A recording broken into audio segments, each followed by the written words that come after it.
یہ میری خوش قسمتی کہ میں حضور کا امت ساری زندگی اس کا شکریہ ادا کرتا رہوں تو کہ شکر ادا. ہم حضور کے امتی، نبی انتظار کرتے رہے، نبی منتظر رہے. حضرت عیسیٰ نے تو نام بھی بتا دیا نا، لوگوں میں جا رہا ہوں چلو نام بھی بتا دیتا ہوں، میرے بعد جو آنے والا اس کا نام احمد ہوگا. نبی انتظار کرتے رہے، 12 نبیوں نے انتظار کیا حضور کی امت میں ہونے کے لیے، تمنا کی. نستورہ راہب انتظار کرتا رہا، بحیرہ راہب انتظار کرتا رہا، زندگیاں گزار دی انہوں نے.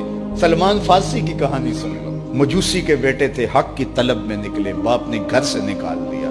ایک پادری کے پاس جا کے رکے، زندگی بھر اس کی نوکری کی. جب اس کا آخری وقت آیا اس نے کہا میری تدفین کے بعد غموریہ چلے جانا، وہاں کا پادری خدا رسیدہ ہے، تجھے اس سے کچھ مل جائے گا. کہتے میں وہاں سے غموریہ آ گیا. پھر اس پادری کی ساری زندگی خدمت کی. جب وہ مرنے لگا تو اس نے کہا کوئی ایسا شخص نہیں ہے جس کے پاس اب میں تجھے بھیجوں، لیکن نبی آخر الزماں کے ظہور کے لمحے آ گئے.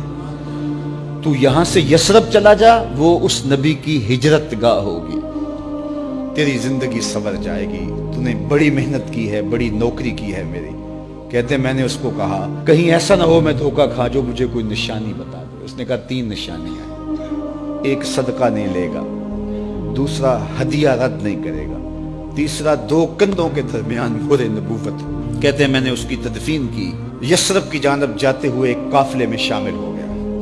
انہوں نے مجھے پکڑ کے اپنا غلام بنا لیا، لیکن میرے پہ مہربانی یہ کی کہ مجھے بیچا جا کے مدینے میں. ایک یہودی نے مجھے خرید لیا. میں اس کے باغ میں گوڈی کرتا تھا، کام کرتا تھا، کھجوریں توڑتا تھا، لیکن میں انتظار میں تھا کہ کبھی وہ نبی آخر الزماں آئے تو مجھے دید ہو. کبھی عرش پر، کبھی فرش پر، کبھی ان کے در، کبھی در بدر. غم عاشقی تیرا شکریہ، میں کہاں کہاں سے گزر گیا.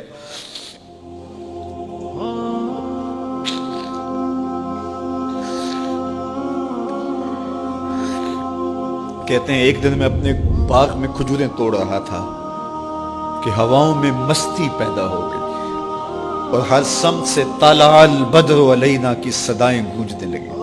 میں سمجھ گیا کہ وہ لمحے آ گئے. میں نے چھلانگ لگا دی اور دوڑ پڑا. میرے آقا نے سمجھا شاید غلام بھاگ گیا، اس نے دوڑ کے مجھے پکڑ لیا.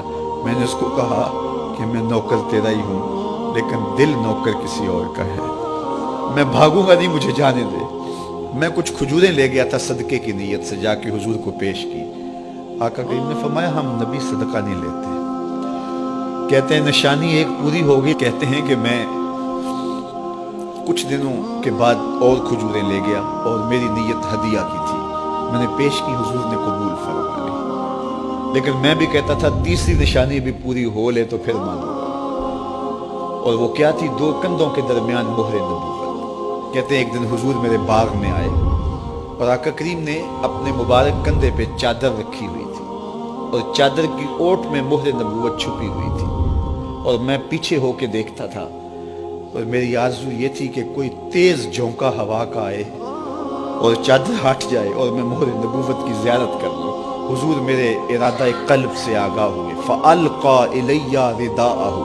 حضور نے چادر اتار کے میری جانب پھینکی اور پھر ایسے رخ کر کے فرمایا انظر الی ما امرت بہ. اس پادری نے جو بتایا تھا دیکھ لے آ کے. تو کہا میں نے دیکھا کہ حضور کے کندھوں کے درمیان.